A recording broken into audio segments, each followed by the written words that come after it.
Научная монография – это не та тема, которая привлекает много людей и такое широкое внимание, но тем не менее очень рад, что вы выбрали время прийти на нашу презентацию. Во-вторых, еще раз я хотел бы поблагодарить, во-первых, Татмедиа за освещение этой темы и постоянное сотрудничество, и Татарское книжное издательство, благодаря которому эта книга вышла.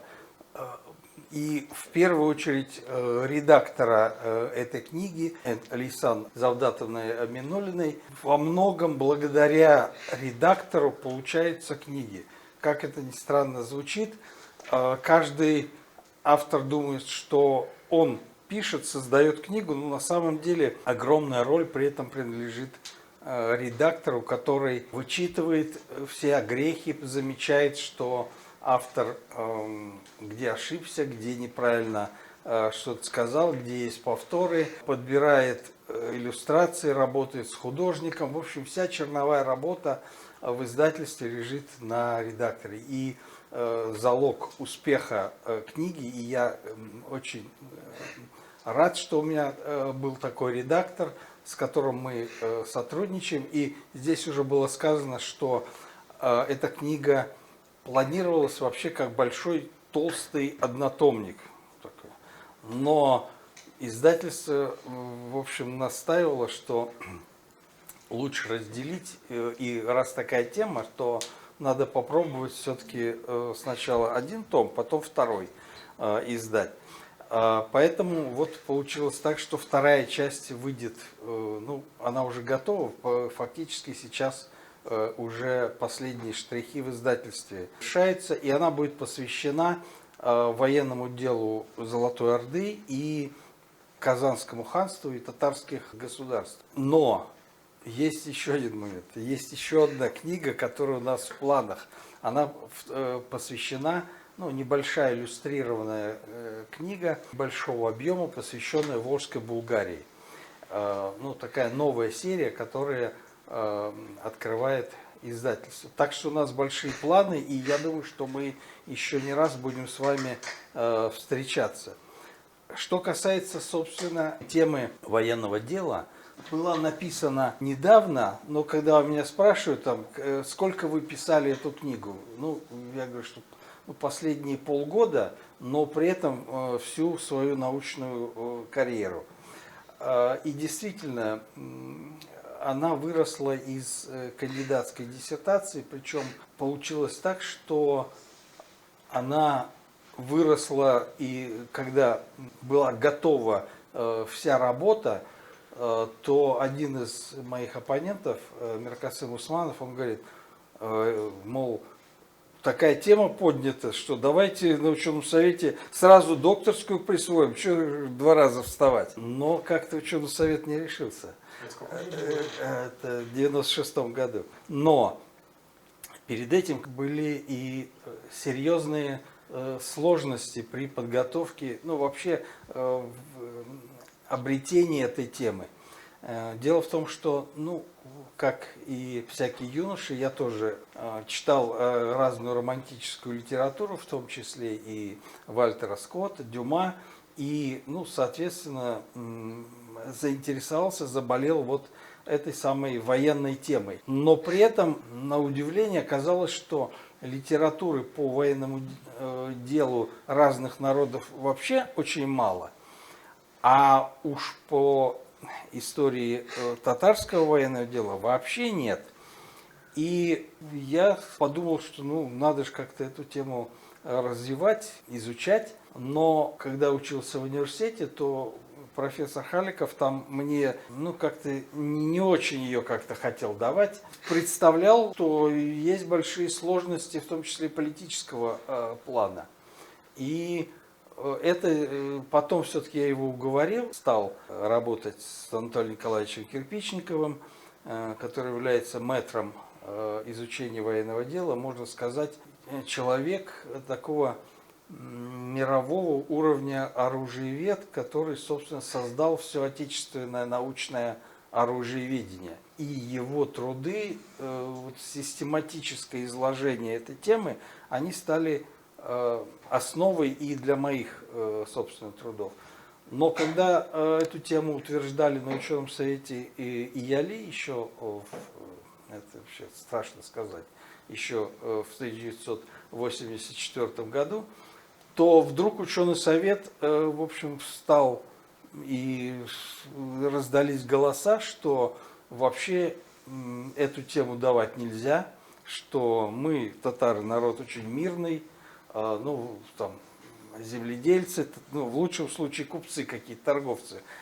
А вот военным делом никто никогда не занимался. И вообще мы мирный народ, не надо из нас делать, значит, каких-то милитаристов. Я думаю, что это своеобразный отголосок того, что в общественном сознании такая укоренилась связь между завоеваниями Чингисхана, татарами, ну и с тем, что война и вот эти все военные завоевания – это вообще дикое варварство. И, соответственно, ну, мы же не можем поддерживать это самое варварство.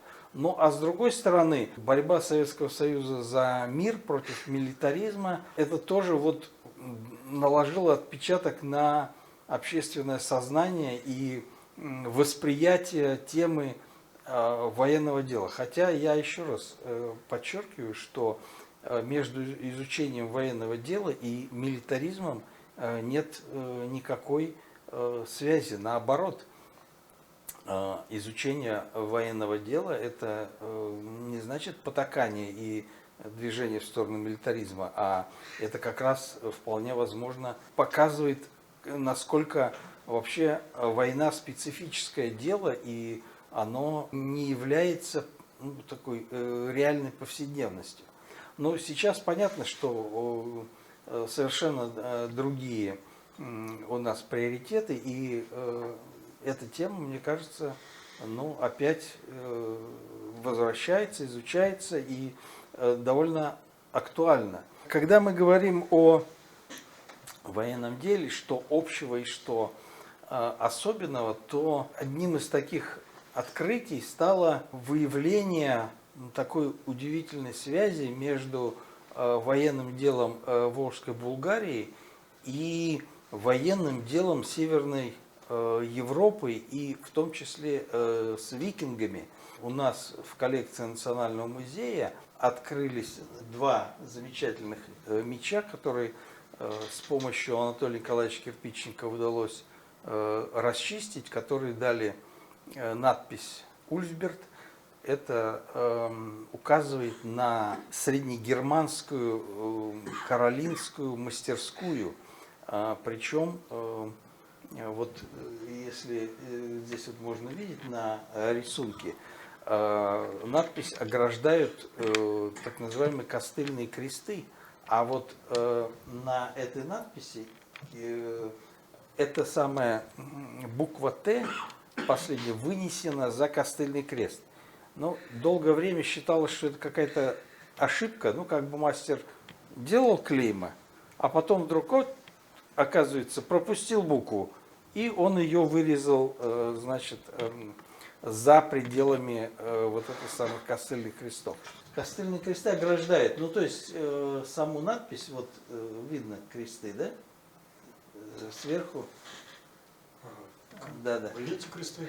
Да, хорошо Вот. видно. Да, то есть И букву Т тоже видно. да, то есть она, то есть кресты это, ну, как и всякая надпись священная, должна быть, ну, ограждена как-то, иначе как бы, ну, надпись расплывается и не имеет ограждения, что ли. То есть это, с одной стороны, сакральное значение имеет, с другой стороны, это, ну, вот как ставили точки, то есть вот предложение и точка. То есть раньше же не было такого, то есть писали без, вот, допустим, слово полку Игоря написано без всяких знаков препинания. Да. Ну, по крайней мере, как записал Мусин Пушкин. Так и здесь. Любое слово, оно как бы расползается, и чтобы вот оно никуда не расползалось, вот, очевидно, делали такие, ну, превращая в священную надпись. А выносной – это скорее всего, это никакая не ошибка, потому что есть сериация, то есть много таких мечей. Даже вот у нас два меча, и вот этих хранящихся в Национальном музее, и на обоих есть эта ошибка.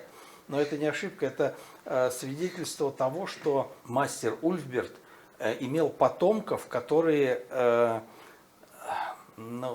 хотели создать свою фирму, но при этом сохранить преемственность с известной фирмой. Но это если уместной будет такой вот аналогия, значит, вот есть Adidas, да, германские, значит, обувь, кроссовки, а есть Abibas, значит, китайская подделка. Но это не подделка, а это в данном случае продолжение традиции. Ребрендинг. Да, ну такой ребрендинг, согласен, вот правильное слово. И, соответственно, получается, что на территории Волжской Булгарии не просто проникали викинги, о которых, значит, еще упоминает Ибн Фадлан и описывает даже похороны этого самого руса, и есть там большая традиция, в том числе знаменитая картина Семирадского, которая была написана для исторического музея. И просто, что здесь были эти самые викинги и торговали, но, скорее всего, это были наемные дружины, которые служили булгарским правителям. И вот мы видим здесь очень тоже интересные наконечники мечей, которые делались, очевидно, на месте, но по традициям таких мастерских североевропейских. При этом это вот найдено в районе Болгара, а вот это вот маленькое, это из Кузнечихинского городища, ну, условно называемым Суваром. Так вот, вот эти вот нижние, вот этот сам наконечник меча, он очень характерный, украшен в стиле елинг североевропейском. Мне написал один польский археолог, говорит, я раскопал, значит, два погребения, и там вот точно такие же, как у вас. Прям вот один в один, как будто их прям отливали в одной мастерской. То есть связи с Северной Европой были постоянными, активными, и это не какое-то разовое, а были регулярные движения вот этих самых викингов. Ну и здесь вот мы как раз показываем, что в чем интересный вот этот самый мечи, в частности вот этот самый первый с ячейками, да, это очень дорогой, ценный, украшенный, значит, серебряной и золотой плакировкой рукоять этого самого меча. И она довольно поздняя, но в Северной Европе они прекращают хождение уже, судя по всему, в середине X века, а у нас, скорее всего, продолжает... Ну, то есть люди приехали сюда и здесь жили, использовали эти мечи, ну, фактически до своей смерти. Эти мечи, судя по клеймам, ковали, конечно, в каролинских мастерских. А у булгар были свои мечи? Или Нет, своих мечей не было. Булгары использовали, вот это как раз интересно, что такой симбиоз. Дело в том, что, конечно, булгары использовали традиционное оружие, где сабля была главным клинковым оружием. То есть то, что использовались одновременно мечи, это свидетельство того, что были гвардейцы, какая-то часть гвардии правителя, очевидно, из вот этих самых викингов. Но это похоже на то, что такие же дружины служили при дворе. Да, совершенно в Веринге, да. И даже в Айя Софи на хорах, значит, там есть на перилах, значит, один из этих верингов выцарапал свое имя Хальфдан. Значит, охраняли, когда император, значит, или там коронация, или какое-то богослужение, они стояли, охранники, значит, на хорах, ну и от нечего делать он ковырял, значит, и рунами, значит, свое имя выковырял. Сейчас, к сожалению, после того, как Айя Софи опять превратили, значит, в мечеть, требуют чуть ли не $1000, чтобы подняться на эти хоры, Но я в свое время, значит, успел там побывать и сфотографировал эту самую надпись. Так вот, эти викинги, они, судя по всему, оставили здесь более значительный след, чем даже нам кажется, и связь с Восточной, вот, чем нам кажется.